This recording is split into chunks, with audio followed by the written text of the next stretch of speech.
যথাসময়ে পরিষ্কার পরিচ্ছন্ন রাখতে হবে কোচবিহার এমজেএন মেডিকেল কলেজ ও হাসপাতাল। সেই উদ্দেশ্যকে মাথায় রেখে সাফাই অভিযান চালিয়ে মহারাজা জিতেন্দ্র নারায়ণ ভূপ বাহাদুর জন্ম ও মৃত্যুবার্ষিকী পালন করল কোচবিহার এমজেএন মেডিকেল কলেজ ও হাসপাতাল কর্তৃপক্ষ। উপস্থিত ছিলেন হাসপাতালের এমএসভিপি ডক্টর সৌরদীপ রায়, হাসপাতালের রোগী কল্যাণ সমিতির নতুন সদস্য অভিজিৎ দেবভৌমিক এবং হাসপাতালের অন্যান্য কর্মকর্তারা। এদিন বিভিন্ন কর্মসূচির মাধ্যমে এই দিনটি পালন তারা করে। এদিন হাসপাতালের হল ঘরে একটি অনুষ্ঠান করে, যেখানে সঙ্গীত, কবিতা এবং মহারাজা জিতেন্দ্র নারায়ণ ভূপ বাহাদুরকে নিয়ে আলোচনা করা হয়। এরপর তারা সাফাই অভিযান চালায় গোটা হাসপাতাল চত্বর এলাকা।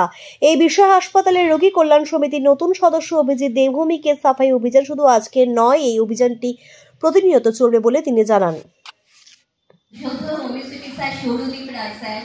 এবং আমাদের মুখ্যমন্ত্রী মমতা বন্দ্যোপাধ্যায়ের অন্যতম প্রতিনিধি ও রোগী কল্যাণ সমিতির সদস্য মাননীয় অভিজিৎ দেবভৌমিক স্যার জন্ম এবং মৃত্যুবার্ষিকী উদযাপন করছি এমজেএন মেডিকেল কলেজ এবং হসপিটালের পক্ষ থেকে। আমার সাথে ভাইস প্রিন্সিপাল এবং যারা এখানকার আধিকারিক তারা আছেন, অনেক ডাক্তাররা ছিলেন, সিস্টার সিনিয়র যারা তারাও আছেন এবং স্বাস্থ্যকর্মীরা।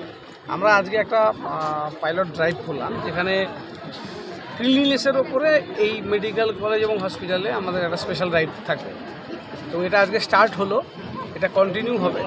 ভেতরের আভ্যন্তরীণ এবং পারিপার্শ্বিক সবটা পরিবেশকে পরিচ্ছন্ন রাখার একটা আমরা টার্গেট নিয়েছি, সেটা আমরা করে ছাড়বো। কারণ এখানে সমস্ত রকম পরিকাঠামো আছে, এখানে পরিষেবা দেওয়ার জন্য সব ব্যবস্থাই আছে, কিন্তু যদি স্বাস্থ্যকর পরিবেশ না থাকে সেই ক্ষেত্রে একটা অনীহা লোকের এই মেডিকেল কলেজ হসপিটালে আসার ক্ষেত্রে, সেটা যাতে সব সময় ঠিক পরিবেশ রাখা যায়, পরিচ্ছন্নতা রাখা যায়, সেটার দিকে আমরা জোর দিচ্ছি। তার জন্য আজকে এই স্পেশাল ড্রাইভ। বলছিলাম, এটা কি আজকের জন্যই নাকি এরপরে আবারও দেখা যাবে? কন্টিনিউ হবে, এটা কন্টিনিউ হবে। আপনারা দেখতে পারবেন যখন এর পরবর্তীকালে আসবেন আপনারা মেডিকেল কলেজ হসপিটালে, তখন বুঝতে পারবেন। ঠিক আছে।